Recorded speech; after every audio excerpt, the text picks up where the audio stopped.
From the Paddock Mall Studios, this is WOCA, Ocala, Gainesville, The Villages, 1370 AM, 96.3 FM, The Source.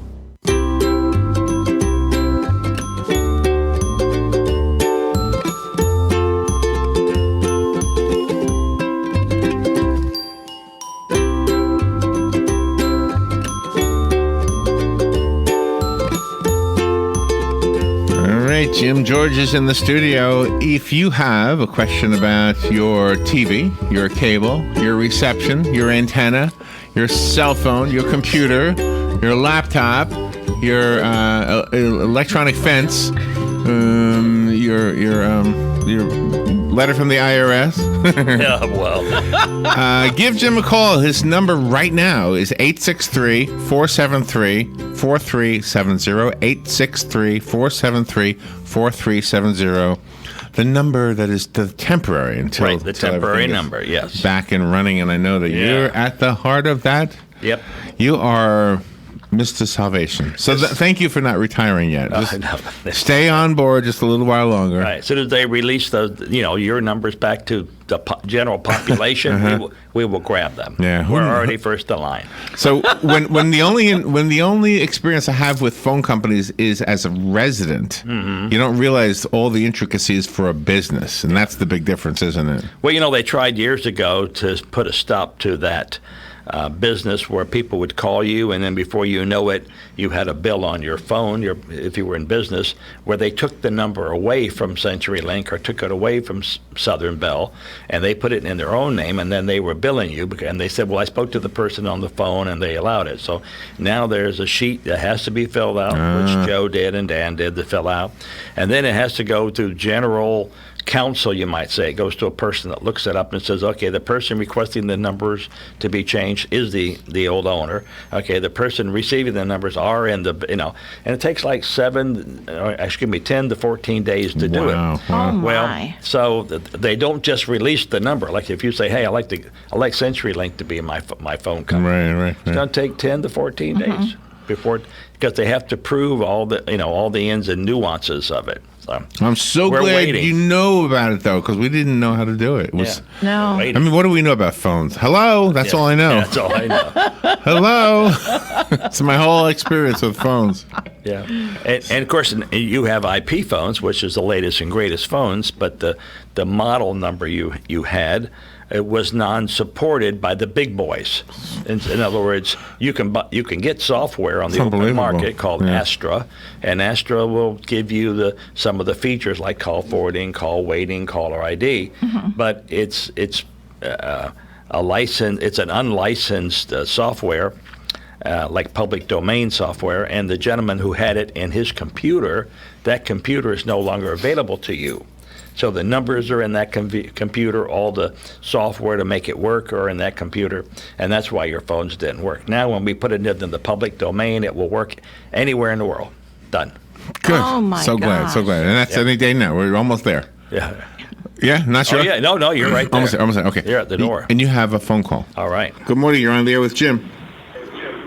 Good morning, Jim. Sonny calling. Aren't you glad they did away with AT&T? Oh, my. But anyway, the thing is, I called once before on the computer that I have. It's like a 17-inch laptop, HP, and you suggested I could improve the memory. Now, as far as I know, you go into the bottom of the computer, and there's like little cards or something. You can take it. Do you have to take the old one out and then install new ones, or can you add those cards or whatever to it? I was just curious about that. And the other thing is, guys, if you have such problems with phones, what's going to happen if they start going to these autonomous cars? Computers crash. These things are rolling around the streets, and you're trusting them not to crash? Yeah. I don't know. You're right. But anyway, I was just wondering how this memory would work on that computer. Sure. So I'm a little nervous about taking it apart myself. No, you needn't be, but you can get a quick fix at like Staples. You could go into Staples, you buy the cards there, they'll put them in for you there. They'll probably charge you like $25 to put them in, and those memory cards are, depending upon how much memory you buy, a 10 gig or whatever it is, or a 1 gig strip, are not that expensive. So you can probably get out of there under $200. But the thing is, you would have updated RAM cards that would be faster than the old ones with more capability than the old ones. Right. That's you just answered the other questions I was going to ask you about that, and that's more or less why I have been hemming and hawing about doing it. My computer works, but only for a short, a relatively short period of time. Then it sort of like gets bogged down, then you got to turn it on or reboot it or whatever to get things going again. So have you downloaded any antivirus or any anti-spyware software? Only what comes with Microsoft, plus a what they call a WinZip? It's called Win chip, and that cleans out the unwanted information and everything. I run that, and that seems to be... we bought that through a third party, and it seems to be working. I haven't had any problems. And then when I run the, every once in a while I can get a hold of some Microsoft helpline there, and I would go through everything they tell you, and I don't have, knock on wood, you can hear me banging on my head, I don't have any viruses or anything like that in there that can't be gotten rid of. All right. So anyway, I run those things, like sometimes before, sometimes after I'm done playing solitaire or whatever. Yes. And looking up different things and reading the news. Yes. That's about all I do on there. Send emails. Yes. But, I can't see doing anything that involves money on a computer. Right.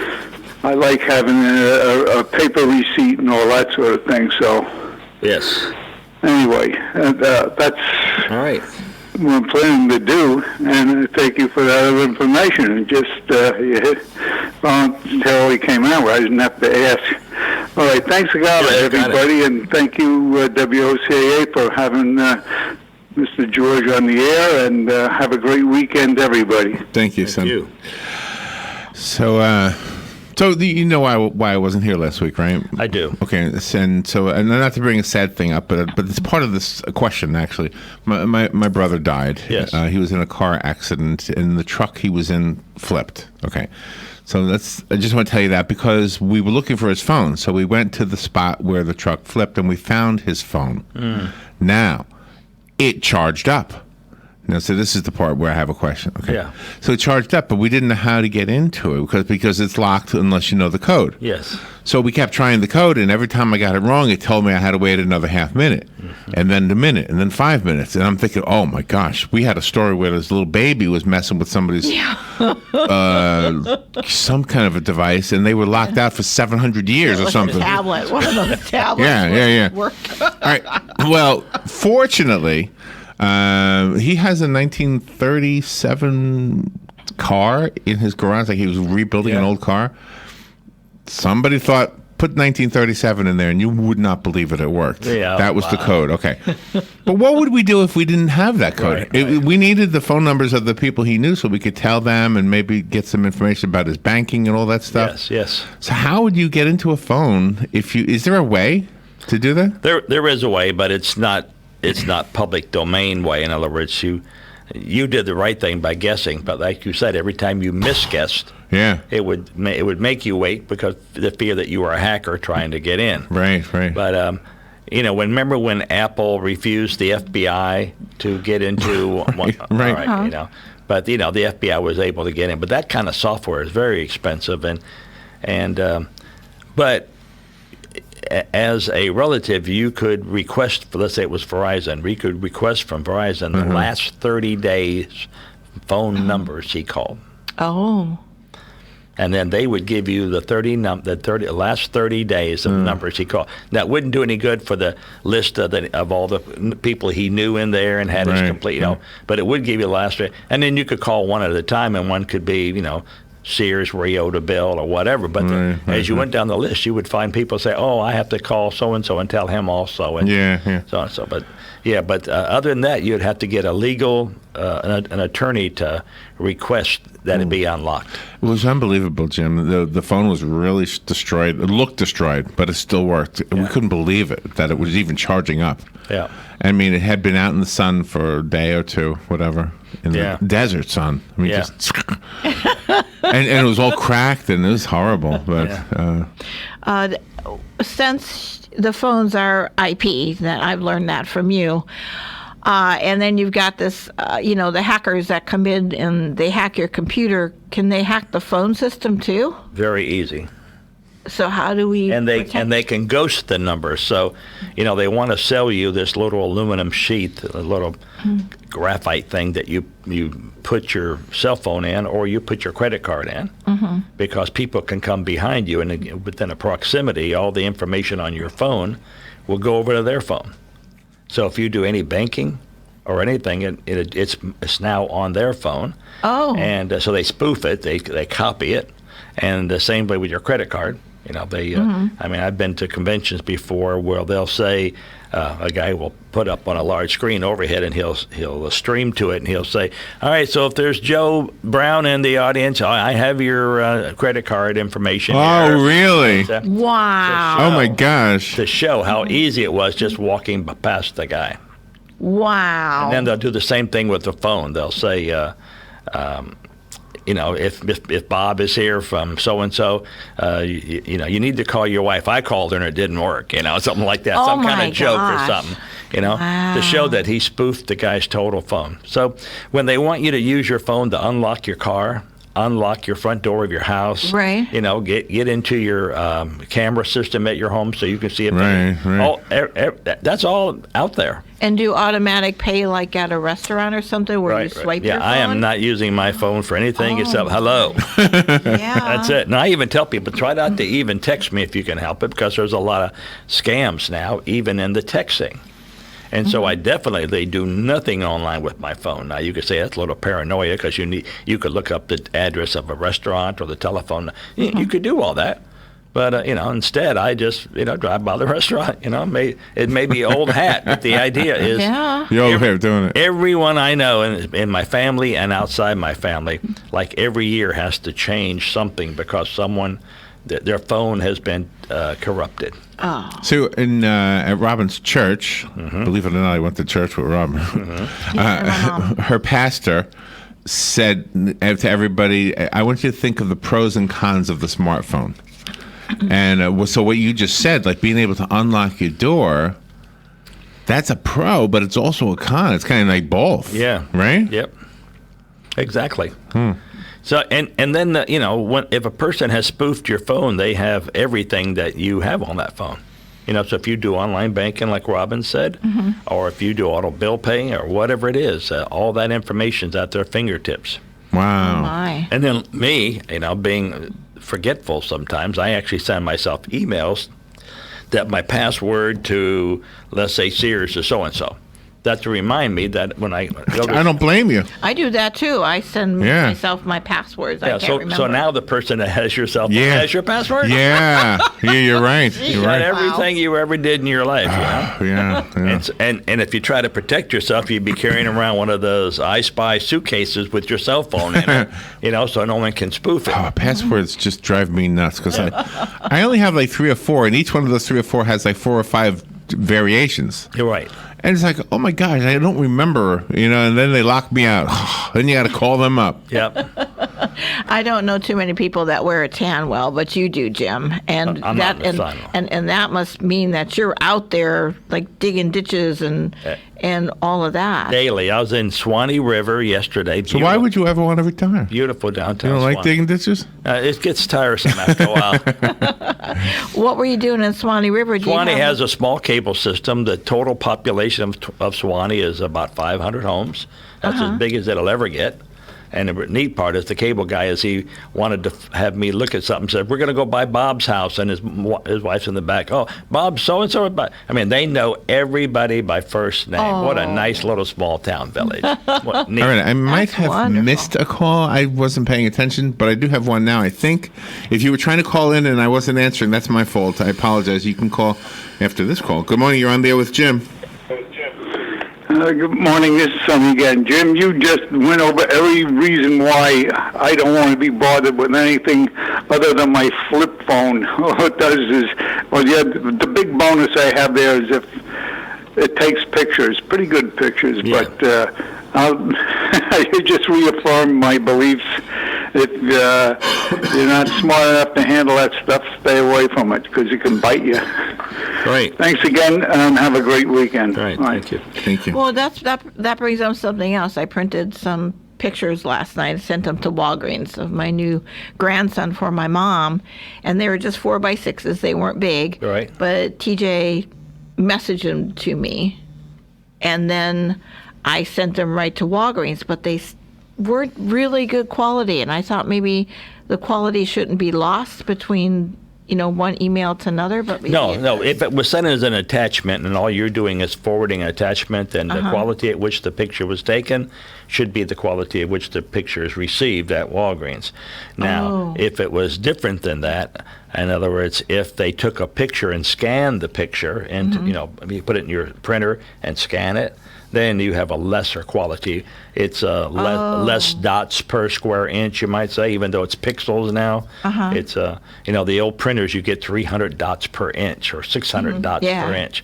Although it's done differently now, it's called resolution and has a few other additives. Scanning a picture and forwarding it will never be as clear as just taking the picture and forwarding it. Oh, okay. Ready for a call? Yes. Good morning. You're on there with Jim. Yeah, good morning, good morning. That ukulele theme reminds me of a story from way back when. Do you all remember Arthur Godfrey? Yeah. Yeah. Yeah. He had a television program, and he would, from time to time, sing a song with his ukulele. And the local musicians union in New York found out that he wasn't a member of the union, and he had to join the union or else pay a penalty every time he played the ukulele on the television. Yeah. Oh. Oh. That's funny. Oh Yeah. my. Yeah. There's Yeah. right and then there's dead right. Back in the days, when Petrillo ran everything. All right, have a good day. Thank you. Thank you. Well, we had that story this morning. Larry had a news story about 2,869 students. They played Baby Shark on the ukulele and set a new Guinness World Record. So that's pretty What is cool. Baby Shark? What does that sound like?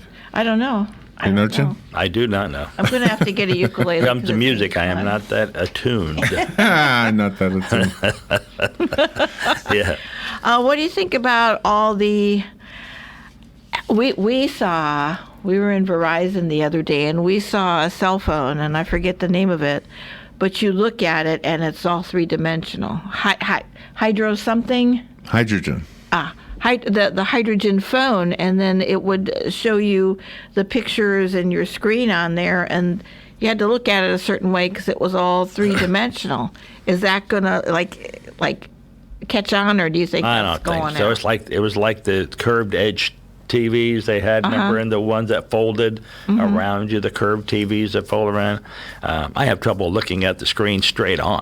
What am I going to do when it's curved? Yeah, me too. You know, Me I have too. people always trying to show me this and show me what a latest. And I say that'll last 30 days or whatever it is. You know, but then again, I don't know. I mean, you know, some people, you know, Microsoft Gates said that nobody needed over something like 10 megabits way back when they were talking about, you know, smaller computers and more power. And look, today we do, you know, gigabits and terabytes and petabytes and all that stuff. And so you really never know. But you know, what's heaven to one person? I mean, my cell phone can do this and this. I mean, one of my daughters, I mean, she uses that cell phone and she doesn't even, I mean, everything from watching TV having it slung to the TV, to emails, to paying. Everything is on that cell phone. If she ever lost that cell phone, she would be lost. Whereas a lot of times when people send me a lot of emails, if it's a lengthy email, I'd say maybe more than 10 paragraphs, I print it. And so there's not a paperless society because I print it and then I throw it in my briefcase or whatever. And then if I'm out somewhere or I'm waiting for the burger to get done or whatever, I read my emails. Yeah. Right. Because I don't want to take that little thumb and okay, go up, okay, go over, okay, hit it, enlarge it, okay, go. You waste all that time and then you're staring at this little small screen. Yeah, I know. I mean, why would I want to do that for? Well, when I was on the plane, the one airline I used was called Spirit, and they are a very bare bones airline. Yeah. So there's nothing on the back of the seat in front of you. So the only entertainment you have is your phone, basically, unless you have something else. So I was sitting there doing exactly like you said, just kind of, and they don't have Wi-Fi, nothing on the plane. Right. So I have some books on here that I could read or whatever, but I kept falling asleep. That's the problem. Yeah. Well, that's right. We start straining your eyes to see that. Yeah. I kept going to a book and say, okay, and I don't even know what I read. It's like I'm reading words, but nothing's making it to the brain. Yeah, that's the time. The reason why people fall asleep on the plane is because there's I mean, some people do all their work on the plane. They open up their laptop, they answer all their emails. On the planes that have, of course, like you said, Wi-Fi incorporated in it. See, I want to fall asleep on the plane in case it crashes because I just want to be asleep when I'm dead. Just when I get killed, when I'm dead in a plane. Hey, God, what happened? I was just on a plane. How'd you get here? How do the TV manufacturers keep up with your cable company? Because it seems like your cable company is always on cutting edge of all the gigabytes or whatever it is for broadcasting. And if you have an older television, everything looks fuzzy. So. Yeah, so the NAB, the National Association of Broadcasters, when they have their convention, you see more TV manufacturers there than you do actual broadcasters. So it's really the TV manufacturers that are pushing the technology, and then the broadcasters figure out how can they utilize that function. Everything from split screen, where you can watch 2 channels at the same time, 4 channels, picture within picture. The upper left-hand corner might have a football game playing while your wife is watching Gone with the Wind, on the TV. Wow. Because everybody wants to see something, and they only have sitting one. Together. And then you just use the remote. They have a thing called an air mouse. In other words, instead of having an actual mouse, it's almost like your optical one you have for your laptop. They just move it over using the remote, click it, and that becomes large now, while Gone with the Wind becomes smaller because maybe it's commercial on or whatever. And all that technology is put. But see, even the cable TV conventions, they're pushing the new technology, and there are people entering the cable TV business that don't even know how to splice cable. Because it's all software now. It's all everything. Oh, really? So now they have the old contractors like myself and a few other ones that have contracting companies to build their plants. Cox and Comcast and all the rest of them use outside sources to maintain their plant. They don't have technicians that know how to maintain.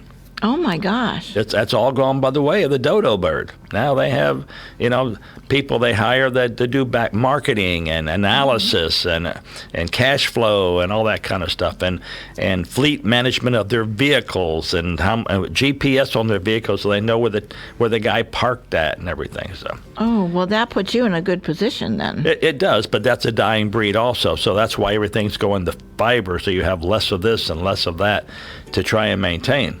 So one technology pushes the other technology out the door. But like even when I was in Swanee, they have an analog system. And there was Channel 2, Channel 3, Channel 4. They don't have a digital one where it's like 2.5 or 2.6, something digital. And when you ask them about them, they say, well, all of our residents, let's face it, the town's only 500 people total. They all have old TV sets. Many of them own a home in New York, and this is their wintering place. They come down here to go fishing and such, or a couple of weeks they come here. They don't want to buy a brand new TV set, leave it in a bungalow. They'll be here 2 weeks out of the year. Yeah. So they just have an old TV set. So they have to keep old technology to keep the old TVs. Never thought about that. Jim, how do we get a hold of you during the week when you're not here? Sure. Well, it's local, of course, but it's 572-5113. Have a good weekend. Thank you you so much for what you do. Anything happening today in downtown Ocala? Tomorrow there's the Veterans fundraiser if you want to do a poker run. Poker run, okay. And Sunday there's Shalom Park. It's an art event. They're going to have a violinist there and a lot of Fantastic. artwork and a food truck. Any rain today? No rain in the Okay. forecast. I saw a little dark cloud poke its head out from here. Well, I could be wrong. Well, we're always I am the amateur weatherman. Thank you, Jim. All right, thank you. We'll be right back. This is WOCA Ocala.